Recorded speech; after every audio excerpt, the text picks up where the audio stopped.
Party. They are leaders committed to that critical purpose of restoring America to a brighter future with a Democratic president at the helm, and you are about to hear from them. General Wesley Clark, who was born in Chicago and raised in Little Rock, Arkansas. He distinguished himself early as an athlete and as a scholar, graduating first in his class from West Point. After that, he was awarded a Rhodes Scholarship to Oxford University, where he earned a master's degree in politics, philosophy, and economics. During 34 years of service in the United States Army, Wesley Clark rose to the rank of 4-star general as NATO's supreme Allied commander in Europe.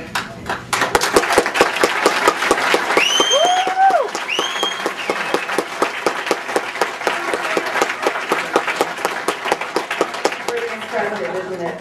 In his final military command, General Clark commanded Operation Allied Force, NATO's first major combat action, which saved 1.5 million Albanians from ethnic cleansing in Kosovo without the loss of a single American life, and he was responsible for peacekeeping in Bosnia.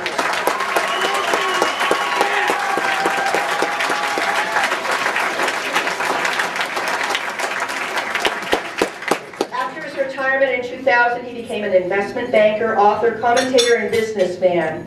In September 2003, he answered the call to stand as a Democratic candidate for the President of the United States, where his campaign won the state of Oklahoma and launched him to national prominence before he returned to the private sector in February of 2004.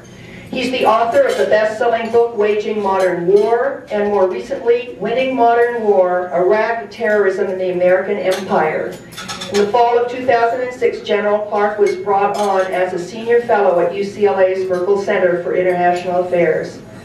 He currently serves in leadership roles with a number of nonprofit public service organizations, way too many to enumerate, including the Center for Strategic and International Studies, the Center for American Progress, and the National Endowment for Democracy. General Clark's awards and honors are far too many to list, but they include the Presidential Medal of Freedom, Distinguished Service Awards from the U.S. Army, the State Department, and the Defense Department, the Silver Star, the Bronze Star, the Purple Heart, and honorary knighthoods from the British and Dutch governments.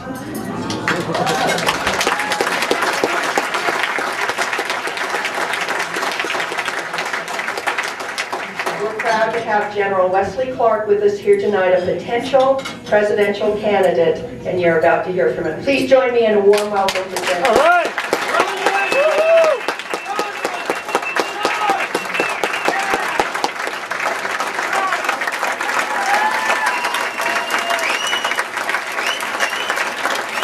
Thank you very much. Thank you. Thank you very much. It is great to see you here. I am so happy to be in Nevada.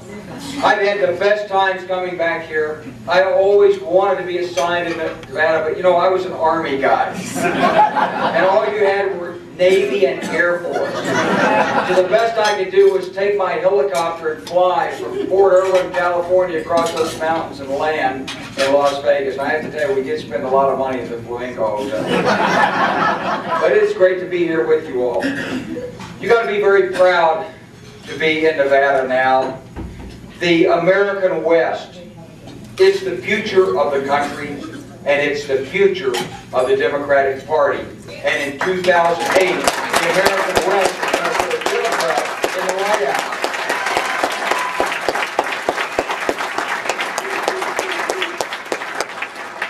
Joe Derby, it's great to be here with you. You did run a great campaign. I was so impressed the first time I met you. I heard you speak. You were so eloquent, you had such a command of the issues, you were so poised, you had such a great leadership record. We've got to keep you in the public life and get you in public office.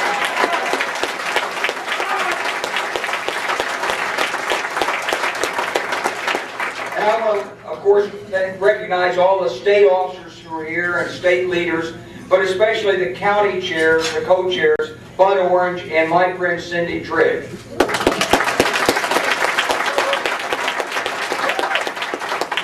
Cindy even came down to Little Rock last summer and brought her dad and was there for the City Year banquet recognizing my wife. And Cindy, thank you very much for all that you've done for the Clark family, and your support has been a great deal to me. Thank you. You're doing a great job.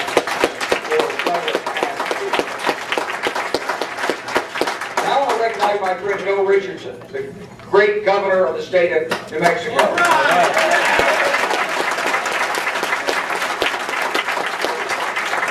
I've known Bill when he was Secretary of Energy, Ambassador to the United Nations, and Governor. Phil, thank you for all that you've done for the country, and thanks also personally for being my friend. I remember our lunch when you talked to me in Belgium 10 years ago. We had a really nice chat. Your hospitality when I came through your state when I was running, your encouragement, the day I sat with you when I had no voice at all, and we made our way through a press conference. You're a great American, you've been a great friend, and you're going to be a great candidate, and I'm very glad you're in this race because America needs your voice out there, Bill.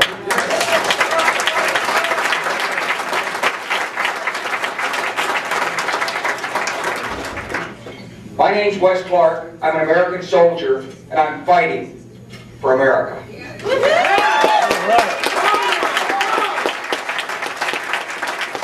I grew up in Little Rock, Arkansas. I went to West Point at the age of 17 because I wanted to serve my country. I fought in Vietnam. I came home on a stretcher. When others gave up, I stayed with our country and I stayed with our military. Along the way, I helped train the Army for battle. I helped write America's national security strategy in the 1990s.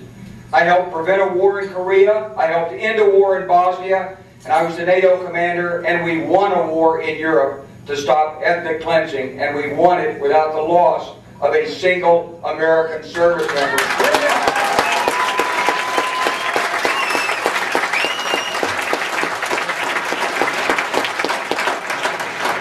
I spent my life in leadership, whether it's troops in battle, communities working elementary school curricula and hospital admissions policies, businesses struggling in an uncertain economic environment, or nations at war. I've been married for 40 years to the same woman. We got a son and a daughter-in-law and 2 wonderful grandsons, and I love them dearly.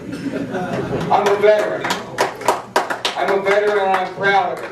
And I want to ask every veteran here tonight to stand up and be recognized and thanked by the people of this great county and the Democratic Party. So stand up, veterans.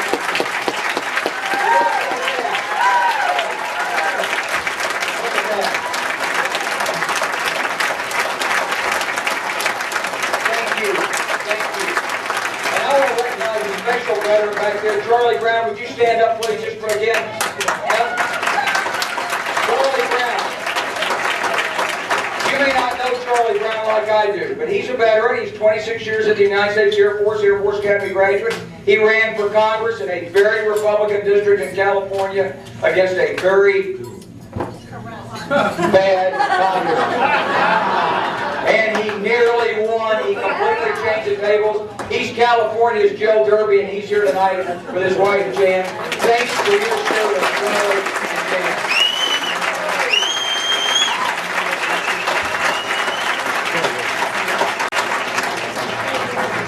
I ran for president in 2003. I'm proud to have done it. I had 70,000 people on the internet who demanded that I present myself.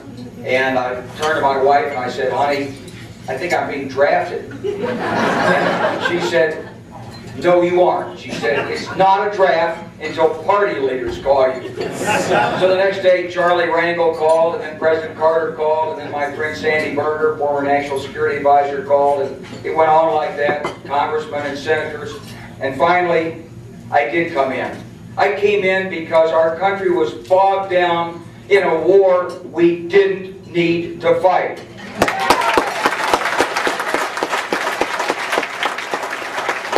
I came in because the people's vote in the election of 2000 had been compromised and denied.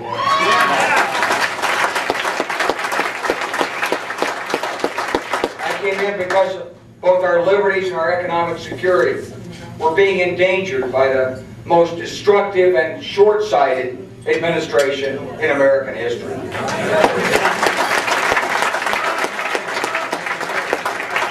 Later, I campaigned across America for John Kerry in 2004, landing many times. I was in Elko, Nevada, where I was told it was dangerous to go grocery shopping if you were a Democrat.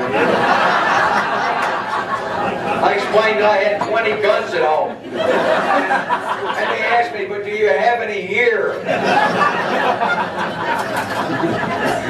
I worked really hard in 2006, the 2006 campaign for Harry Reid and for Nancy Pelosi because we knew we had to get that Congress back. I think we were in 26 states, 80 some odd candidates across the country. We raised a lot of money, and it was a great privilege. I told Jill Durbin it was just nothing more wonderful than going out and seeing people like Jill and Charlie Brown put their heart and soul into this country because they believed in it, because they loved it, because they knew it was headed in the wrong direction, and because they wanted to help Americans make the right decision. And I do believe in Howard Dean's 50-state strategy.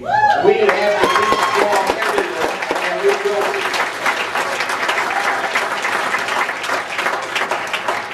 Trouble is, the job's not done. I'm here tonight because our nation is at war and we are in danger. I'm here tonight because our nation needs a new vision and new leadership.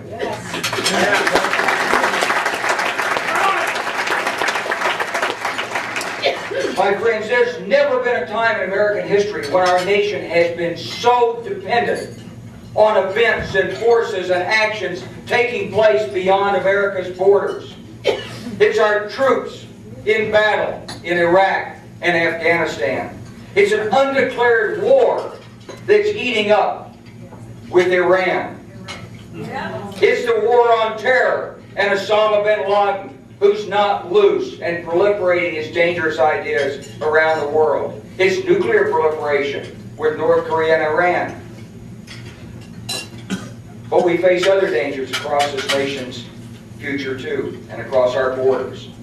Our failure to recognize that our dependence on foreign oil is a matter of national security, not just national wealth.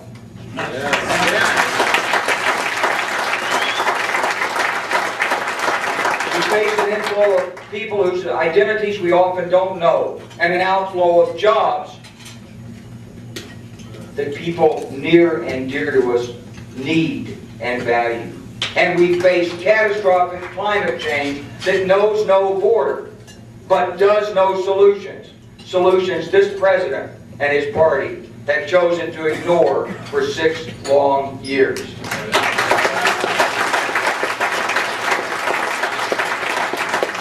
You see, we're actually engaged in 2 wars.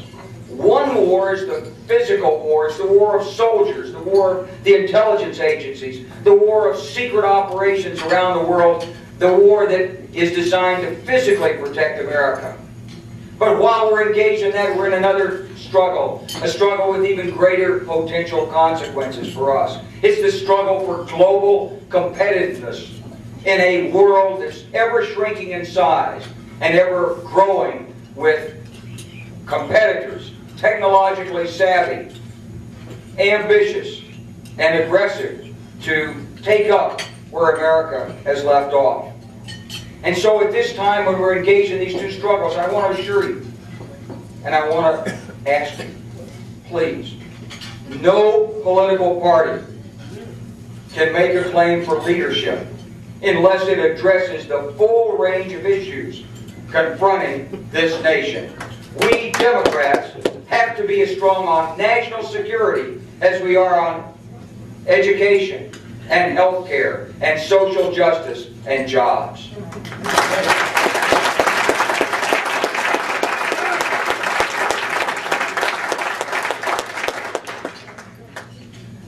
And we're going to face a big decision in 2008. And I want to say this. At this time in our nation's history, I don't believe that any candidate should aspire to national office without personal experience in working the issues beyond America's borders.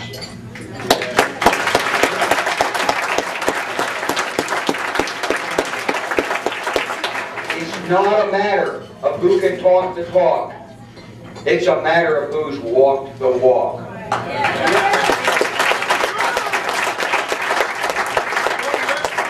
Look, I don't have to take a lot of your time telling you what's wrong with the country's leadership today. You see it everywhere you turn. You see it in the latest reports of casualties in Iraq. You see it in the reports of the decline of the American industry. You heard it in the State of the Union in the President's outrageous health care proposal, which would cut assistance to hospitals and increase funding for the health insurance industry. You see it in the weekly reports of public opinion polls from overseas that show that many consider our president a greater threat to world peace than Osama bin Laden.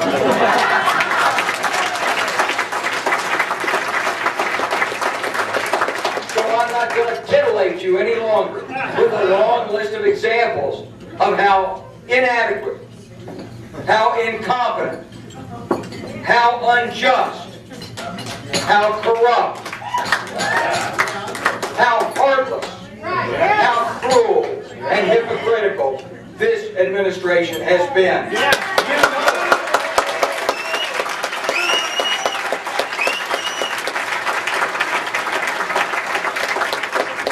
And you know what? The American people agree with us. That's why the Democratic Party is in control in both houses of Congress today.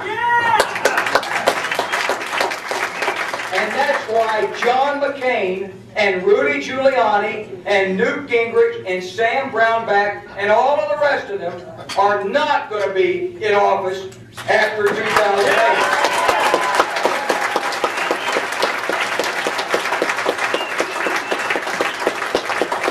My friends, let's not wait till 2008, okay? Let's start with this. Let's say no to George Bush's and John McCain's proposals to send another 22,000 troops to Iraq.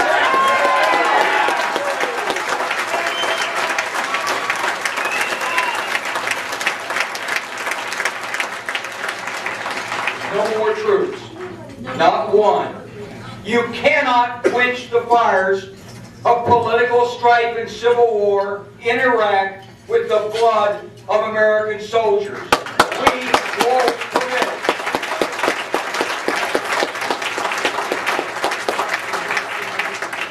We don't need more American sacrifice in Iraq. What we need is more American strategy.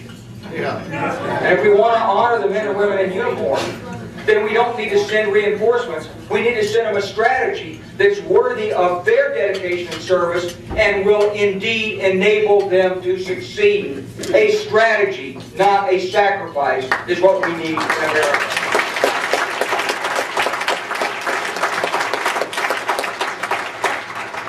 In short, what we need to do is restore America's legitimacy in Iraq, in the Middle East, and in the world. And to do it, we need a three-part effort. First of all, we need to articulate some pretty clear principles so people understand what we as Americans stand for. Principles like, we seek no permanent bases in Iraq and we will be leaving.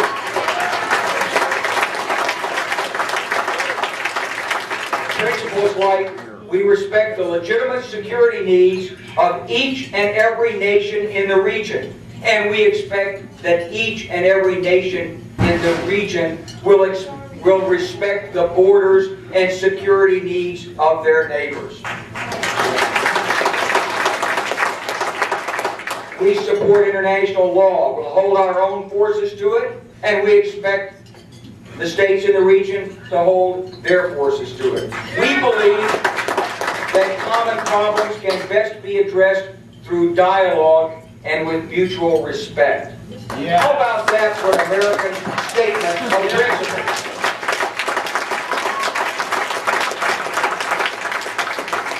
And then I think we need to come down off our high horse and actually talk to the governments in the region. Every one of them.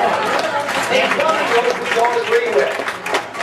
How can it be? My friends, how can it be that during the Cold War, when there were 6,000 missiles with warheads pointed at the United States, when we lived with the threat of nuclear, when in 1959, Soviet Premier Khrushchev came to America, went to a farm in Iowa and threatened us with destruction, said, we will bury you.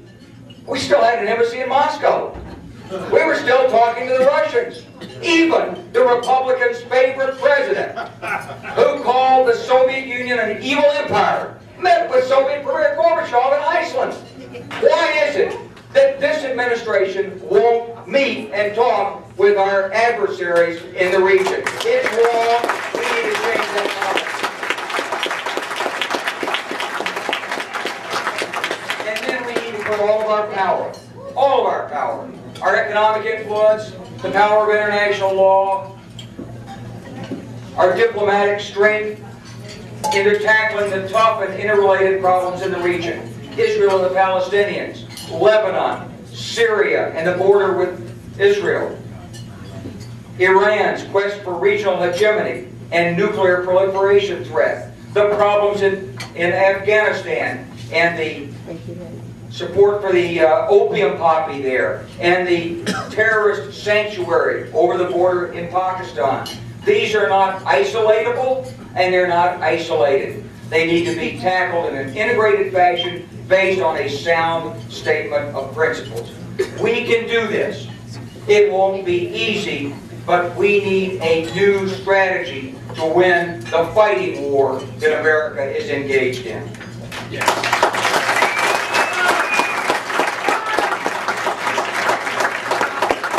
I hear a lot of Republicans talk about the long war, and I know they're trying to scare Americans to supporting them. You know, it's a war, we've got to have strong Republicans in there and so forth. But you know, our greatest challenge is not the long war.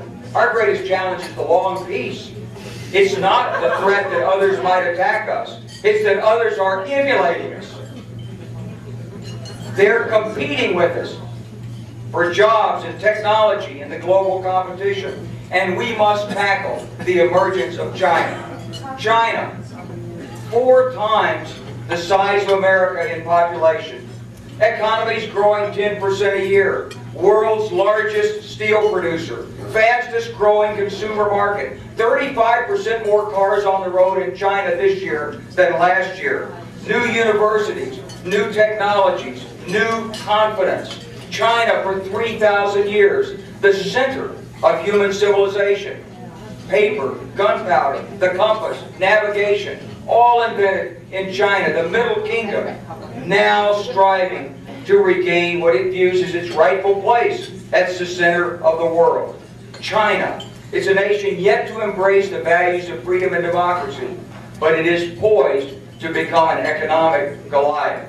Now, I'm not advocating conflict with China, just the opposite.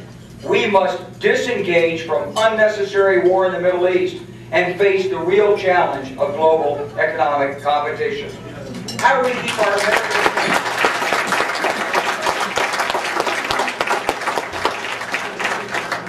It's a question of how do we keep our American values alive and the promise of the American dream for our children and grandchildren. I suggest that we know how to do this. We know how to begin. You know what we stand for, and you know what must be done. Because it starts right here in America. It starts with education. Yes, preschool education for every child in America. And an end to the unfunded mandates of North Carolina.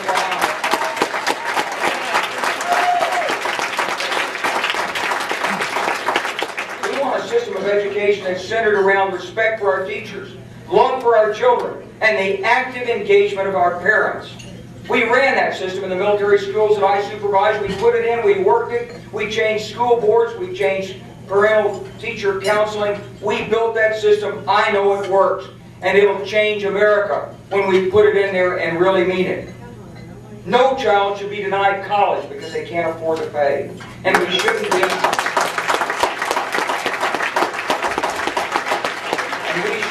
bankrupting middle-class parents who want to give their kids the best education they can by giving tax breaks for caviar, but not for college. We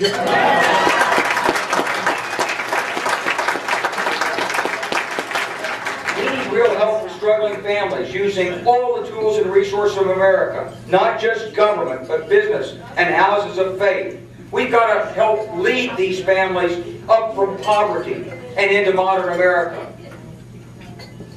We need guaranteed access to modern health care and increased access to the kinds of diagnostic and preventive care we need for long and productive lives. We need to move toward evidence-based medicine. We need to be moving toward a single-payer system for health care.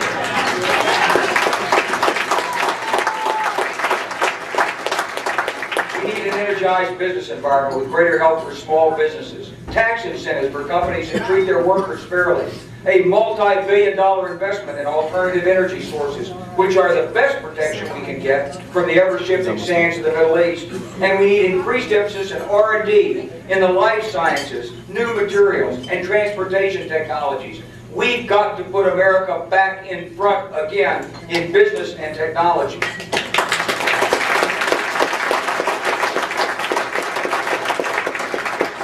And we need an enhanced role for unions in American life.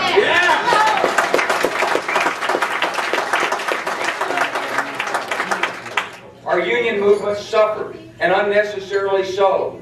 But in the 21st century, unions have to be about more than collective bargaining. They've got to have an active role in promoting the continuing development, progressive training, and education and growth of the workforce. It's about adult education. It's about moving people up through the ranks. It's about helping every adult American recognize and grow to his full or her full potential. That's what unions commit to, and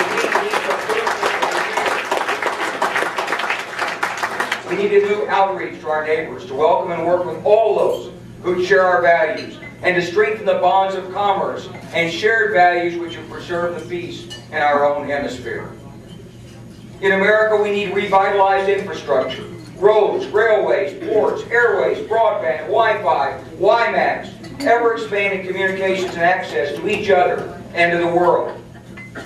We need a renewed commitment to our unique American values, respect for each other, fair and equal treatment before the law, and equal opportunities for every man, woman, and child in America.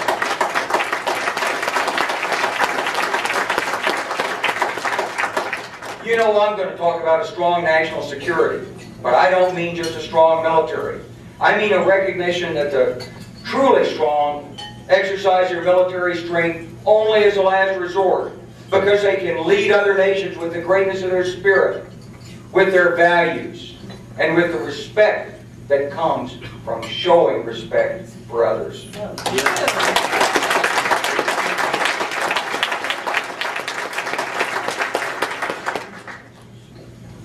We can't be a great nation by talking about sacrifice and acting with recklessness. We have to harness the talents of every American to serve his or her country in some way. We've got to protect our institutions and values, as well as our ports and borders. We've got to reach out to help others. And we've got to restore to America the respect, the admiration, and the influence which has made us for so long the most favored of God's nations.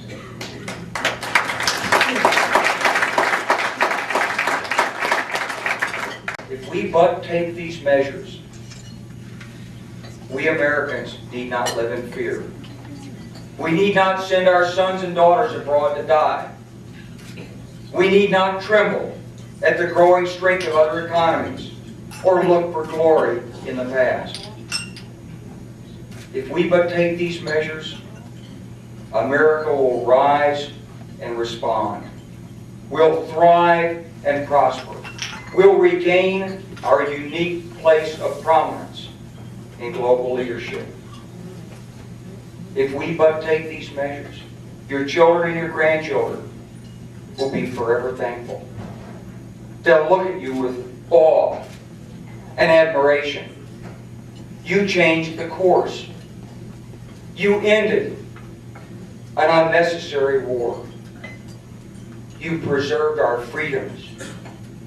You gave us our future. It's up to us. The time is now, in this election, and now, in this, our country. It's our future. It takes, and all it takes, is every one of us. So let's take our families, our children, our parents, Let's take them on a march together into the broad, sunlit uplands of America, so that from sea to shining sea, we can truly let freedom ring. Thank you.